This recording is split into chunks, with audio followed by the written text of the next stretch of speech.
ఇప్పుడే నాంపల్లి కోర్టు నుంచి చంచల్గూడ జైలుకి అల్లు అర్జున్ని తీసుకెళ్తున్నారు. 14 రోజులు రిమాండ్ ఇచ్చారండి. ఇన్ని మిస్టేక్స్ చేస్తున్నాడు కదా, ఆయన ఒక్కటే తప్పు చెప్పను, కనీసం బాధ్యత కూడా వహించట్లేదండి. ఆయన చాలా హ్యాపీగా ఉన్నారు. ఏంటంటే డబ్బులతో ఏదో మేనేజ్ చేయొచ్చులే అన్న హ్యాపీ ఫీల్ అవుతున్నారు. ఫ్యాన్స్ కూడా అంతా ఎందుకండి అలా వెళ్తున్నారు? కాస్త కొంచెం ఆగండి. అంత పిచ్చితో ఉండొద్దు. ఫ్యాన్స్గా ఉండండి. వాళ్ళు మన ప్రాణం పోతే వచ్చి ఏదో ఒకటి చేయలేరు. వాళ్ళు వచ్చి మన ప్రాణాన్ని కాపాడలేరు. జస్ట్ అంతో ఇంతో అంటే డబ్బులు ఇస్తారా? డబ్బులకి ప్రాణం వస్తుందో తిరిగి? పిచ్చి ఉండకూడదండి, అంత పిచ్చి. ఫ్యాన్స్ ఎంత మాత్రం ఉండాలో అంతే లిమిట్ మెయింటైన్ చేయండి.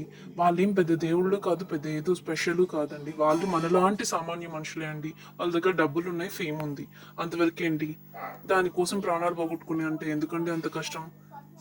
డబ్బులు మనమే ఇచ్చి మనమే సినిమా టికెట్ తీసుకొని వాళ్ళకి లాభాలు తెచ్చిపెట్టి అంతా కష్టం చేసి మన ప్రాణాలు ఎందుకంటే పోగొట్టుకోవడం? మళ్ళీ తప్పు మందే అని మనం ఎందుకు తోసేస్తారు? ప్లీజ్ అర్థం చేసుకోండి.